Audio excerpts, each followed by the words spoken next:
Oi, amigos! Começando mais um Pet Zoom. E você já sabe, se você gosta do universo pet, assim como eu que sou mãe empolgada, entusiasta, a gente se encontra todas as sextas aqui na TV Zoom. O Pet Zoom vai conhecer hoje a história da Rafaela e a filha biológica dela, a Akira. A Rafaela e o marido se mudaram para Portugal e vai contar pra gente como é o processo, os trâmites de você poder levar o seu cachorrinho legalizado e dando tudo certo. No quadro A Palavra com o Especialista, eu conversei com a Flávia e a Henriette. Foram as duas veterinárias que orientaram a Rafaela de forma detalhada a respeito desse processo.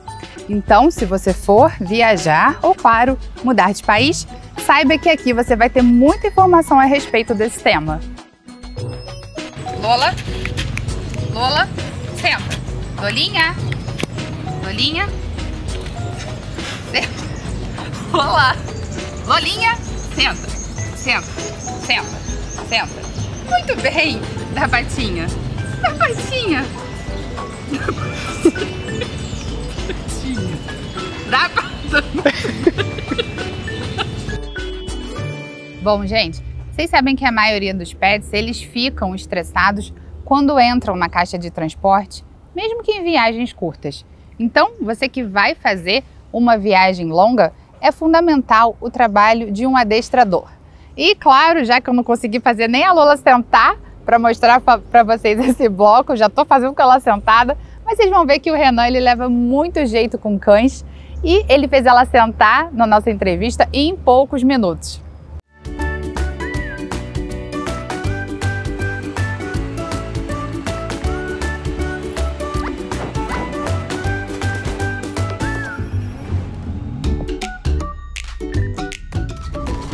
Sucesso total! O Corolla Fest continua! Condições imperdíveis só esse mês. Supervalorização do seu usado na troca. 5 anos de garantia Toyota. E o melhor preço da região. Corolla Fest só na Toyoserra. Confira em toyoserra.com.br. No trânsito, escolha a vida.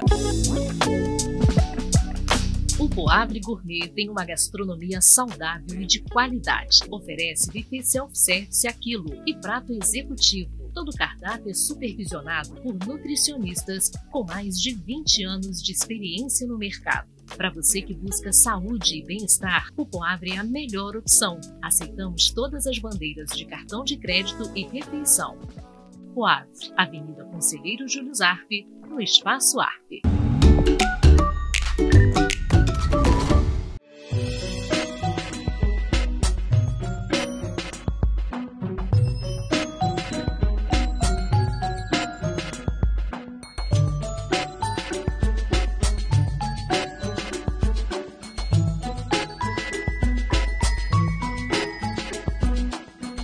Oi, amigos, tudo bem?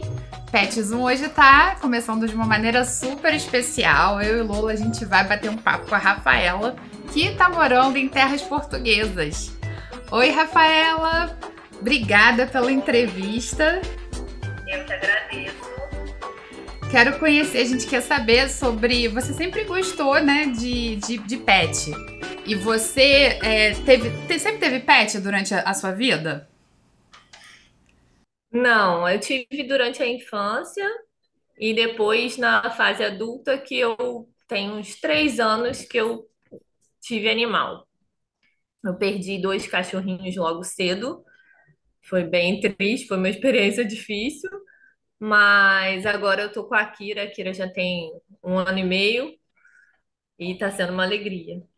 E você me contou, né, antes nos bastidores, que você e o seu marido, vocês pensaram, né, e concretizaram a ideia de morar em outro país.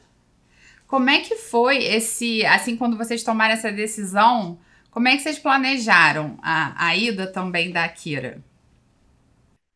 É um processo bem burocrático, não é fácil.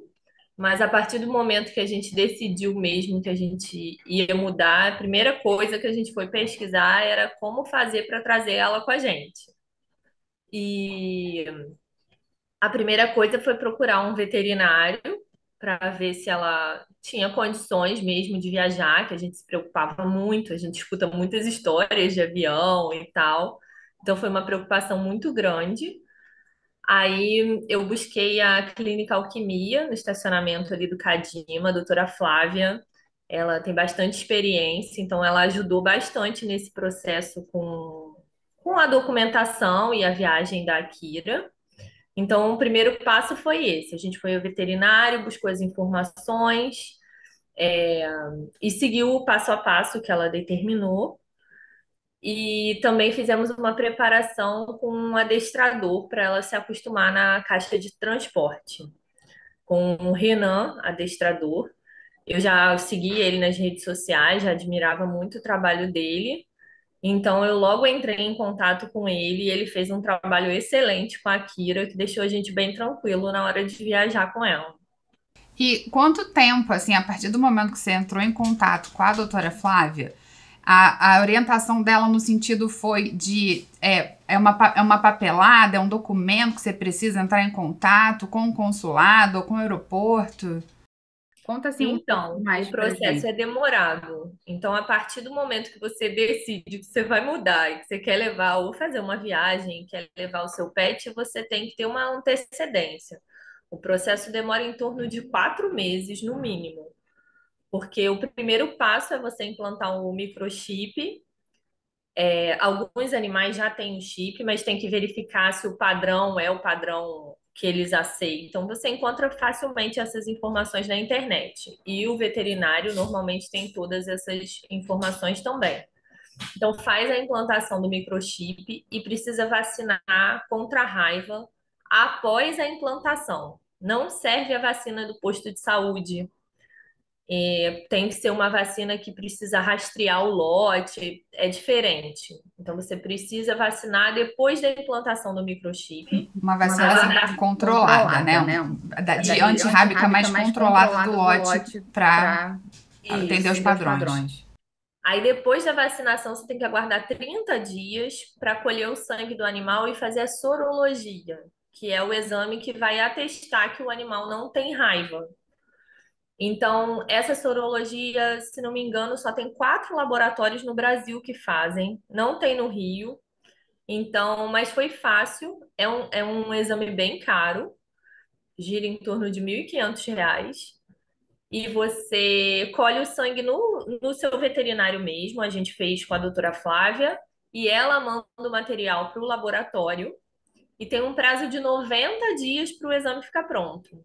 Na verdade, o exame ficando pronto, você tem que aguardar os 90 dias para viajar com o animal, mais ou menos. E depois que você está com o exame, com tudo, aí sim você pode viajar. Aí você faz todo o processo, comprar a passagem. É importante ligar logo para a companhia para reservar o lugar do animal, porque são lugares limitados. Então, você compra a passagem, reserva a passagem do seu animal, ver, de acordo com a companhia aérea, as medidas da caixa de transporte, quais são as exigências. Muito Isso é importante. muito importante. Não é fácil de achar a caixa de transporte, que é outra coisa cara, né? Se o animal for pequeno e puder ir na cabine, ótimo. Não foi o meu caso. A Akira viajou no porão. Então, a gente comprou a caixa. Isso também foi um pouco difícil para a gente, que a gente teve um problema na entrega da caixa. Então, ela demorou a chegar. Então a gente já fazia um treinamento com o Renan, com a Akira, e quando a caixa chegou, faltava pouco para a viagem. Então a gente tinha muito pouco tempo para acostumar ela na caixa de transporte. Mas o Renan foi super dedicado, ajudou muito nesse processo. E no final ela amava a caixa de transporte, só queria ficar lá dentro. Quando a gente se mudou para cá e ela via a caixa, era a segurança dela, né? Porque além da preocupação com a viagem, a gente também ficou muito preocupado com a adaptação dela aqui, que ela é um border collie cheia de energia. É. Então a gente veio morar num lugar menor, né? A gente ficou preocupado com o clima, com tudo, né? E ela se adaptou super bem. Depois de estar com todos os documentos, você precisa do certificado zoossanitário, que é o documento que você precisa apresentar no aeroporto. Então, o que que acontece? Sem esse documento, não viaja, então. Não. Você precisa da sorologia e do microchip para fazer esse documento. Esse é o documento principal, é Certificado de Uso Sanitário Internacional. No Rio, é no Galeão, aonde você precisa ir para pegar esse documento. E o prazo que a gente tinha para entrar na União Europeia é de 10 dias. Então, a partir do momento que esse certificado é emitido, você tem 10 dias para chegar no seu destino. Então, é uma coisa que você precisa fazer na semana de viajar. O time tem Então, que ser muito bem planejado para quem pretende se mudar e levar o cachorrinho, né? tem que observar muito bem os prazos. Isso é muito importante. Muito legal esse bate-papo. Obrigada.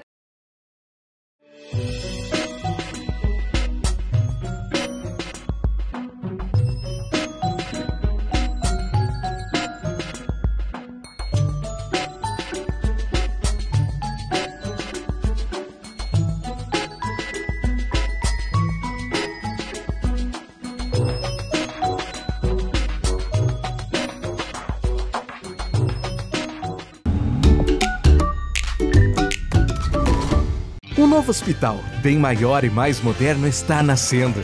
O nosso hospital terá mais um centro cirúrgico, novo CTI, hemodinâmica, 33 novos quartos, novos consultórios, nova recepção de internação, de emergência adulta e outra pediátrica. E ainda mais atenção e conforto para você e sua família. Seja bem-vindo ao novo tempo. Aqui tem investimento, aqui tem saúde, aqui tem Unimed Serrana RJ. Olá, amigos, tudo bem? Hoje a gente vai bater um papo sobre as possibilidades e como é para você ter um cachorrinho se você vai mudar de país ou se você até vai viajar também para outro país, mas no caso, seu cachorro não vai morar lá. Então, eu vou conversar com a Henriette e com a Flávia. Obrigada, meninas, por essa entrevista. Eu achei muito legal que vocês estavam me contando, vocês são expert no assunto, internacionais, a gente já tiveram cachorros despachados para o mundo inteiro. E, Flávia, me conta assim, o que é preciso a partir do momento que a pessoa, o seu tutor, né, o tutor chega para você e fala que quer morar fora e levar o pet? Tá. Primeiro passo, a gente precisa saber como é que tá as vacinas desse animal, né? Então, assim, nesses países eles exigem a antirrábica, né? A vacinação da raiva, contra a raiva. E aí o animal tem que ser microchipado e vacinado. É importante que no dia da vacina seja feita a microchipagem se o animal já não é microchipado, né? E a partir daí, 30 dias depois da vacina, a gente coleta um sangue que vai para o laboratório. Por que a gente tem que esperar 30 dias? Porque a gente vai dosar os anticorpos contra a raiva. Então a gente vai ver se o animal tem anticorpos para poder entrar no país e não transmitir, porque a raiva é uma zoonose. Zoonoses são doenças transmitidas para o ser humano, por isso que a gente precisa desse cuidado. Depois dos 30 dias a gente coleta o sangue, esse sangue vai para um laboratório, vai ser centrifugado, volta pra gente e aí a gente manda para um laboratório em Belo Horizonte. Esse laboratório vai mandar para os Estados Unidos, os Estados Unidos vai fazer a sorologia e vai trazer o resultado pra gente. Então esse trâmite demora até 3 meses, o laboratório dá o prazo de 3 meses, por isso que é importante a gente sempre, né, ver bem antes da viagem o que é necessário, né, para estar tudo certinho. Depois que sair o resultado ele tem que estar acima de 0,5 de anticorpos. Aí o animal pode ser transportado, pode viajar, né, pode morar em outro país. Mas vocês estavam me contando, né, meninas, que cada país vai ter um processo diferente. É importante também o condutor checar, né, com a companhia aérea. Sim. Do que ele resolve voar, porque Sim. Cada uma tem uma restrição, orienta suas regras. Isso. A gente até orienta, né, a passar um e-mail para o próprio Ministério da Agricultura. Esse e-mail é encontrado na internet e aí você vai ter acesso a também o pessoal dos aeroportos, porque as regras mudam sempre. Antes da pandemia, né, a gente estava até falando da questão dos Estados Unidos, eles não exigiam sorologia para raiva. E depois da pandemia, é um país que já começou a exigir. Então, alguns países, por exemplo, não aceitam animais que vêm do Brasil, como a Austrália, por exemplo. Então, a quarentena tem que ser feita, por exemplo, na Argentina. Então, se a gente sabe das regras que cada país impõe, é mais fácil o trâmite. E aí o próprio tutor interage dessas informações junto com a gente, né, para não ter erro na hora de fazer o embarque, né, de algum detalhe que possa passar despercebido. E também, tanto para quem vai mudar com um pet, ou para quem vai, por acaso, fazer uma viagem com um pet, é necessário fazer todo esse processo, é igual. Não importa se é viagem de turismo, vai ficar 2 meses, ou se você vai morar. Né? A entrada, né, a questão é a barreira sanitária, né? A questão da gente não levar doenças comuns no país e levar para outro. Né? Por exemplo, o Brasil é um país rico em leishmaniose. Né? Então, por exemplo, eles ficam de olho em lesões no paciente que vai embarcar, os veterinários lá, eles têm esse conhecimento. Então, se eles veem qualquer coisa no pet de lesão, eles já, por exemplo, faz a retirada e pede para poder fazer a investigação. Friburgo hoje já é uma cidade que já tem a indicação do ProHeart há 5 anos para fazer.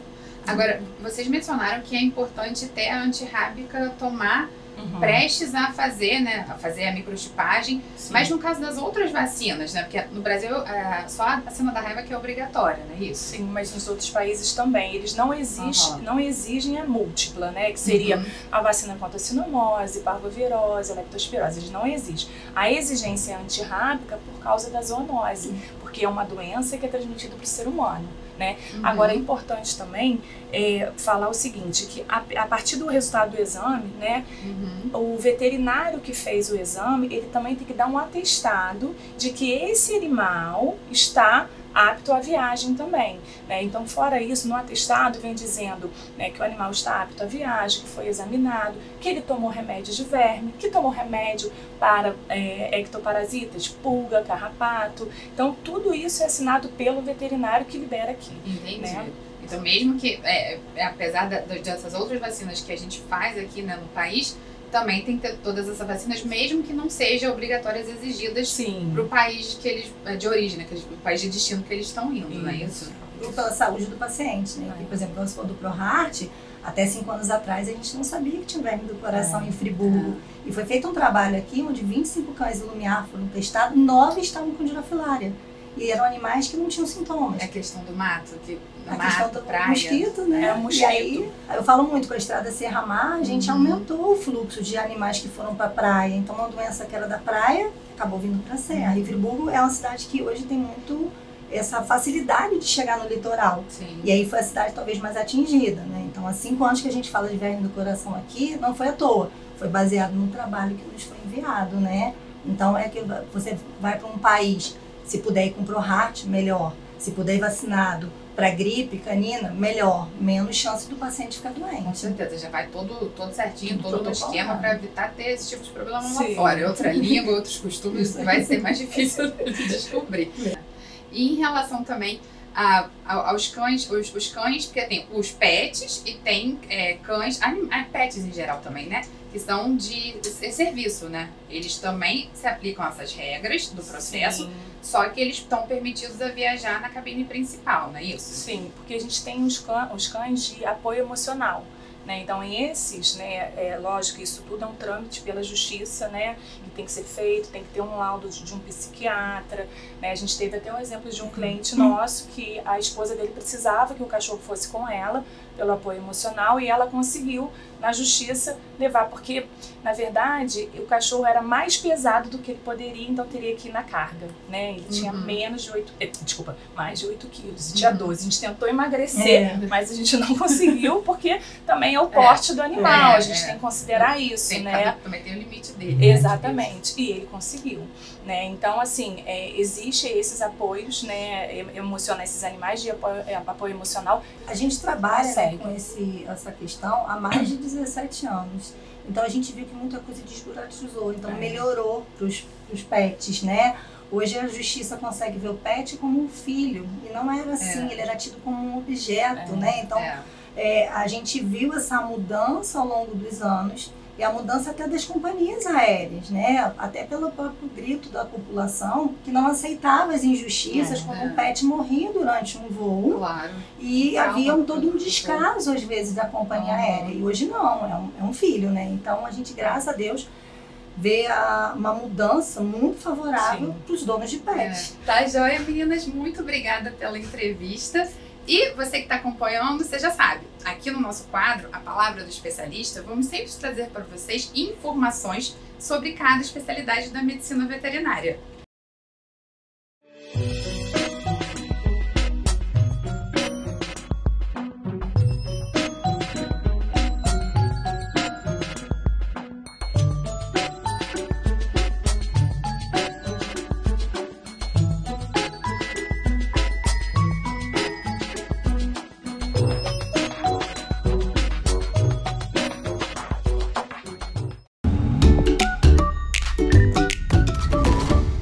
90 anos, a Casa dos Pobres São Vicente de Paulo completa seu legado de amor e solidariedade. Graças à ajuda da comunidade, já acolheu mais de 8.000 pessoas. Atualmente está chegando a 200 acolhidos. São servidas aqui diariamente mais de 1.000 refeições e lavadas mais de 1.000 quilos de roupa. A casa só existe graças à ajuda da comunidade e seus 90 anos de trabalho estão apenas começando. A antiga proprietária, ao doar a casa, disse que aquilo era apenas uma semente, mas que com a graça de Deus se transformaria em opulenta árvore de fruto e de sombra. Essa semente plantada por generosas mãos se tornou uma árvore frondosa, cujos frutos são o amor, a compaixão e a solidariedade. Contribua, doe seu tempo e o seu apoio. Juntos podemos continuar transformando vidas. A Casa dos Pobres São Vicente de Paulo agradece por esses 90 anos de generosidade e conta com você para a gente continuar a escrever essa história. Sucesso total! Corolla Fest continua! Condições imperdíveis só esse mês. Supervalorização do seu usado na troca. 5 anos de garantia Toyota e o melhor preço da região. Corolla Fest só na Toyoserra. Confira em toyoserra.com.br. No trânsito, escolha a vida. Senta. Patinho. Patinho. Deixa ela pensar. Isso! Que linda! Senta. Muito bom. Deita. Isso! Que princesa! Oi, amigos! Pet Zoom hoje vai contar a história do adestrador, o Renan. Foi ele que treinou a Akira, que a gente já bateu um papo no outro bloco. Renan, obrigada por essa entrevista. Conta pra gente como é que você iniciou nessa profissão. Eu que agradeço a oportunidade de estar aqui. Eu comecei há uns 20 anos atrás, eu comecei trabalhando em um canil e vivi ali intensamente por alguns anos e fui gostando. Tive a oportunidade de fazer alguns cursos e desde então nunca mais parei, cada vez tentando adquirir mais conhecimento, que não pode parar, né? Acho que o adestramento é uma coisa que você vai aprendendo a cada dia e buscando sempre mais. E é uma parte muito prática também, né? Do que você aprende. Sim, você tem que ter... Você pega a teoria, mas você tem que colocar em prática. E conhecendo, né? Cada indivíduo, você vai aprendendo todo dia. Cada indivíduo, cada cachorro é diferente. Você vai entendendo ali, tentando fazer o melhor possível para cada um. E em relação a determinados tipos de treinamento, existem treinamentos diferentes? Se ele o cachorro vai ser da polícia ou se ele vai ser...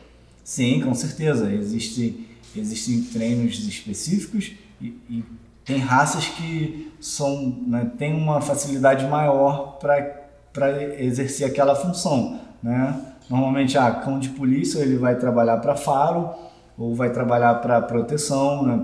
Para ataque, e pode ser treinado também para busca e resgate, que aí já seria cães de bombeiro. E você já tem que começar desde o início sabendo qual é a finalidade, para que já vai facilitar muito. Se esse cachorro aqui vai ser para faro, então você já começa desde filhotinho tentando direcionar ele para essa questão. Lógico que nem todos os cães vão conseguir chegar até o final, então cada indivíduo vai pegar aquelas características, alguns têm mais característica para faro, trabalhar nessa questão. E você vai ao longo do treino vendo se ele vai ser apto ou não para aquela função. Geralmente o cão guia, eles são raças mais específicas, são usados. Geralmente o labrador ou o golden retriever. São cães que gostam da presença das pessoas, são cães que gostam de estar próximo, são cães muito amigáveis, então são cães que têm essa facilidade maior para esse treino. O labrador ele é o mais usado. Pode-se usar o golden também, mas geralmente é o labrador. Eu vejo muito labrador. Isso, exatamente. E nem todos os labradores conseguem finalizar o treino. Né? Ali dentro desse processo você vai vendo se é possível ou não. E lógico, né, que a pessoa que vai treinar um cão, vou recompensar ela para acontecer naturalmente. Que lindinha, muito bem. Muito bem, Lola. Muito bem. Aqui a gente vai tentando capturar os comportamentos, né, que a gente tinha combinado. Mas é interessante, voltando ao assunto, tá sempre um cão-guia ele tem que ser treinado por uma pessoa que tem conhecimento daquela função. Por exemplo, eu não estou apto a treinar um cão-guia, né? Meu trabalho, meu foco é outro. Se eu for treinar cão-guia, eu teria que fazer um curso específico para cão-guia. Um cão de faro, um cão de guarda, de busca e resgate, tudo tem alguma... Você tem que seguir aquilo e se atualizar naquela determinada função. E me conta mais da Akira. Como é que foi esse processo de treinar? Sim, a Akira, né, uma border que foi para Portugal. Então, um cachorro que vai enfrentar uma viagem aí de 12, 13 horas dentro de uma caixa de transporte, a gente tem que fazer todo um planejamento para que seja com o mínimo estresse possível. Trabalhar talvez com zero estresse, não sei se vai ser possível, porque é uma viagem muito grande, mas a gente vai minimizar isso ao máximo para que esse cachorro se sinta bem e para que, né, minimize a chance de acontecer um problema por alto estresse, por muito grande. Então, foi um processo bem gradativo. A gente começou a mostrar para ela que a caixa de transporte era algo muito legal. Então, começou primeiro caixa de transporte na sala, e ela foi vendo que aquilo era uma coisa legal. Depois, petisquinho na caixa de transporte. Depois, ela começava a entrar lá. Todas as alimentações dela aconteciam dentro da caixa. Então, a primeira associação que ela tinha é que a caixa não era uma coisa para ficar trancada. A gente não colocou ela lá e trancou ela. Primeiro, a gente fez ela gostar muito dessa caixa, entender que a caixa era uma coisa muito bacana. E gradativamente, a gente foi mostrando para ela que ali era um local de relaxamento. Então, deixava ela na caixa e prendia ela um pouquinho. Antes dela, o ideal é não deixar ela se estressar. Então, antes do estresse, eu já liberava, deixava ela sair, entrava mais um pouquinho. E teve também o trabalho todo da Rafaela, né? Que é muito importante, o trabalho a dedicação da família nesse processo. Então eu fazia aula, orientava ela e durante a semana ela ia fazendo todo o processo e passou uns dias e ela já via a caixa, ela já queria correr para entrar dentro dessa caixa e ficar ali, porque ela tinha uma referência muito positiva da caixa e ficar na caixa era bom e ficar na caixa era relaxamento, ela ficava relaxada na caixa, não ficava querendo sair. É bacana a gente frisar que isso é um trabalho seu, do adestrador, com o tutor. Exatamente, você ensinar com o tutor. E o tutor, vamos dizer, vai fixar a matéria. Colocar em prática, exatamente, que é o dia a dia que vai fazer a diferença. Não só no treino da caixa, mas todo o treino. Quanto maior a dedicação do tutor, maior o sucesso. Até porque tem um entendimento, quanto mais o tutor ele treinar o cachorro, melhor eles vão se comunicar, mais claro vai ser, melhor o tutor vai entender o cachorro e melhor o cachorro vai entender o tutor. Tem alguma idade específica que você possa começar um trabalho, ou isso pode ser feito quando ele é filhote ou quando ele já for mais sênior? Você pode começar a treinar o cachorro a partir do momento que ele chega na sua casa. O ideal 2 meses, mas o cachorro ele aprende por toda a vida. Então, ele vai estar aprendendo todo dia, independente se você ensina ou não, ele vai estar aprendendo alguma coisa. Então, se você ensinar e fazer o direcionamento, vai ser muito melhor. Então, o cachorro idoso, ele aprende coisas novas também. Desde que você crie um ambiente propício que você possa estar reforçando, né, tá tendo algo de valor e reforçando comportamentos adequados. Interessante. Obrigada pela entrevista. A gente está divulgando aqui o @RenanAdestrador, tá? No Instagram, tá aparecendo aqui na telinha. E você que tem pets em casa, manda pra gente no telefone aqui da produção, pra gente exibir. Seus pets são estrelas aqui no programa. E depois desse programa, eu aposto que vocês já devem ter um pouco mais de clareza para quem pensa em viajar ou mudar de país. Gente, ter um pet em casa é tão gostoso, não é mesmo? Mas para quem está pensando em ter um, no próximo programa eu vou contar os primeiros cuidados necessários para quem está querendo ter um pet em casa.